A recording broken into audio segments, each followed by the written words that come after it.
लुम्भाराम चौधरी, एक किसान का संघर्ष से संसद तक का सफर। इंट्रो। दमदार शुरुआत।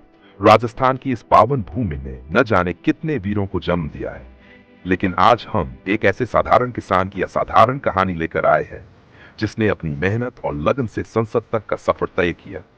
ये कहानी है लुम्भाराम चौधरी की, जो किसानों की आवाज बने और आज लाखों लोगों की प्रेरणा है। पहला चरण, संघर्ष भरा बचपन। सिरोही जिले के वाडेली गांव में जन्मे लुम्भाराम चौधरी का जीवन शुरू से ही संघर्षों से भरा था। एक किसान परिवार से ताल्लुक रखने के कारण उनके लिए शिक्षा प्राप्त करना आसान नहीं था। खेतों में काम करना उनकी दिनचर्या का हिस्सा था। जब बच्चे स्कूल की किताबों में खोए रहते थे, तब ये हल चला रहे थे, लेकिन सपने देखना उन्होंने कभी बंद नहीं किया। दूसरा चरण, राजनीति में पहला कदम। सन 1982 में लुम्भाराम चौधरी ने राजनीति में पहला कदम रखा। भारतीय जनता पार्टी से जुड़कर उन्होंने बूथ प्रभारी की जिम्मेदारी संभाली।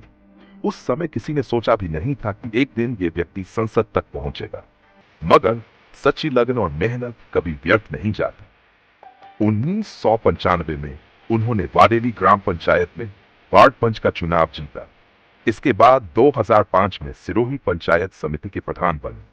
धीरे धीरे जनता के बीच उनकी लोकप्रियता बढ़ती गई और उन्होंने किसानों की समस्याओं को सुलझाने का बीड़ा उठाया। तीसरा चरण, किसानों के लिए संघर्ष। जब किसानों को पानी की समस्या हुई तो लुम्भाराम चौधरी सबसे आगे खड़े थे। जब फसल के दाम गिरे, तब भी उन्होंने किसानों के हक की लड़ाई लड़ी। धीरे धीरे उन्होंने भारतीय जनता पार्टी में अपनी मजबूत जगह बना ली। साल 2024 में भारतीय जनता पार्टी ने उन्हें जालोर सिरोही लोकसभा सीट से उम्मीदवार बनाया। उनके सामने थे वैभव गहलोत, जो पूर्व मुख्यमंत्री अशोक गहलोत के बेटे थे। लेकिन जनता ने इस बार फैसला कर लिया था, वो उसी को चुनेगी जो उनके लिए लड़ा है।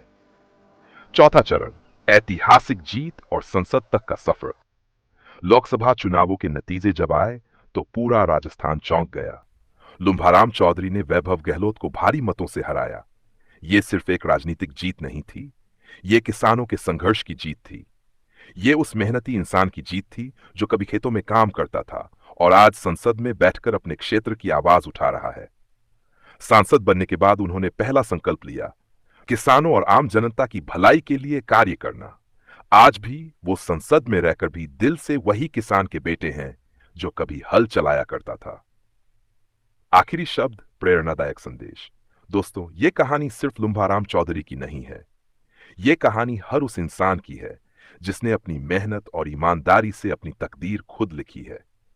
अगर आप भी मानते हैं कि सच्ची मेहनत और लगन से कुछ भी हासिल